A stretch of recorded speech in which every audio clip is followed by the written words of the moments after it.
Bismillahirrahmanirrahim. Assalamualaikum warahmatullahi wabarakatuh. Perkenalkan, nama saya Salvan Alfarizi dari kelompok 12 Taus Patel. Ingin mewawancarai kakak Desi dari KM UPM. Dan Bu mau nanya Kak, pertanyaan pertama, gimana cara kakak membangun organisasi yang solid dan adaptif di PM? Assalamualaikum Jadi sih ke yang paling pertama kan kita harus komunikasi dulu.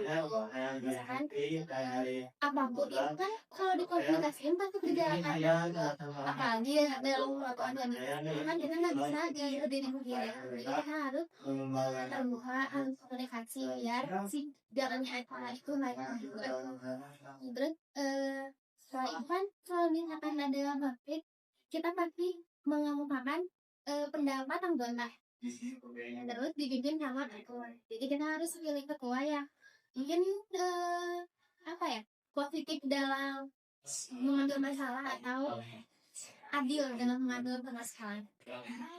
Terus kita anggap PM kan protokoler, jadi harus saling komunikasi. Kalau lagi mana juga komunikasi. Karena kalau misalnya kan tiba-tiba acara suka tiba-tiba apa ya keluar dari gendam ada kesalahan atau apa gitu. Dan tanda-tandanya itu karena kalau komunikasi mungkin jalan berantakan. Kalau kedua, aku mau nanya juga gimana cara kakak membangun jejaring yang autentik dan berdampak di wilayah kamu. Apa aja yang ada harus bangun Diri sendiri terus mau terima kasih orang lain dan mau melakukan orang lain tapi komunikasi yang baik.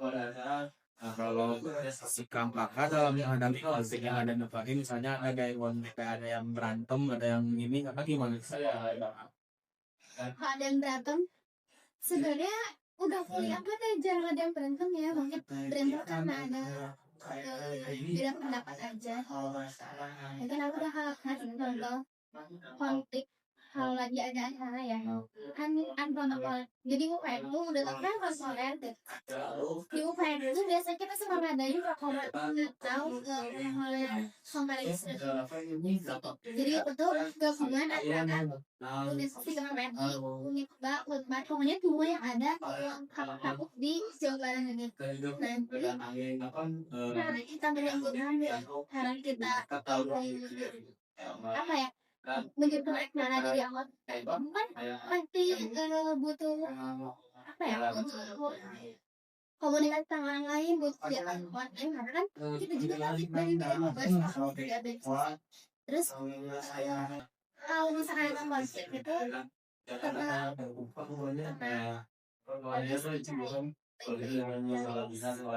Kalau yang ngompan kak, bagaimana cara memanajemen waktu dan cara kepercayaan dan kekeluargaan? jadi cara aku membagi waktu antara pilihan sama saya. Sebenarnya kalau untuk membagi itu gampang banget karena jarang banget supaya gitu bertabrakan dengan kuliahan. Jadi sama sekali jangan ganggu kuliahan. Kalau udah ganggu kayak misalkan ada acaranya dan lalu kita kan jadi MC. Terus kita juga ada matkul di zamanku karena kita juga udah bertugas dan punya tanggung jawab buat tinggalin UPM. Paling kesukaan dari itu kita banyak baca materi yang habis dari dikasih data harian gitu. Terus cara menjalin kepercayaan yang keluarga dalam UPM. Itu sih satu-satunya komunikasi sama intinya jangan egois aja kalau ada organisasinya. Ya kan ada tugas-tugas kayak harus memastikan inovasi satu. Kalau aku masih one PM menyarankan kayak kalau waktu di sekolah pesantren aku adain jangan bahasa Indonesia doang kan, ada Arab dan Inggris, jadi biar luas wawasannya agak, jadi bisa kayak kan kita kan ada program luar negeri jadi bisa dipakai. Mungkin segitu doang kan, terima kasih. Wassalamualaikum warahmatullahi wabarakatuh. Bismillahirrahmanirrahim. Assalamualaikum warahmatullahi wabarakatuh. Perkenalkan, nama saya Salman Farizi dari kelompok 12 Tong Spatel. Ini mau cari Akang Hafid tentang futsal. Di sini aku masuk pertanyaan aja, Kang. Gimana cara Akang membangun organisasi yang solid dan adaptif di satu?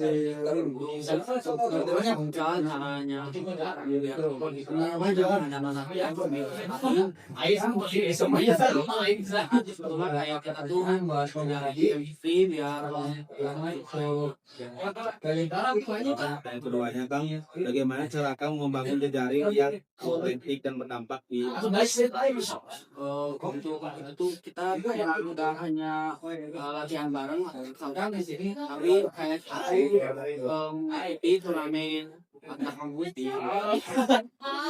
itu benar-benar yang ketiga, Kang, bagaimana sikap Akang dalam menghadapi konflik yang ada di pesan terjadi tapi kayak kita bagaimana dua kita bisa seperti gitu kayak bisa diobrolin dan keempat, dan cara menjalin kepercayaan dan kekurangan cara membedakan tuh satu dengan terlalu kamu sendiri jadi aja doanya menjalin kayak betul di luar dan mungkin sebenarnya ada inovasi, kan banyak tuh harus ada satu inovasinya mungkin akan berusaha mungkin ada yang usaha tapi yang khusus yang kayak yang buatnya debat-debatnya kayak tim khususnya. Nah, ada terus ada lagi yang biar kita bisa pasti tim khusus mungkin terus yang Kang. Assalamualaikum warahmatullahi wabarakatuh. Perkenalkan, nama saya Salman Farizi dari kelompok 12 Tong Spatel akan mewawancarai Teteh Fitri dan tentang AKM KPK. Langsung aja lah, sudah pertanyaan pertama, bagaimana cara Teteh membangun organisasi yang solid dan adaptif di UKM KPK? Cara aku membangun organisasi yang solid dan adaptif itu ada beberapa hal. Kayak yang pertama itu organisasinya harus memiliki tujuan yang jelas untuk kedepannya, terus harus membangun komunikasi yang efektif, yang jujur, yang terbuka. Lalu yang ketiga itu membagi tanggung jawab di setiap UKM kayak di divisi gitu kan. Kalau di UKM selalu ada divisi. Lalu Kak, pada pertanyaan kedua, bagaimana cara Teteh membangun jejaring yang autentik dan berdampak?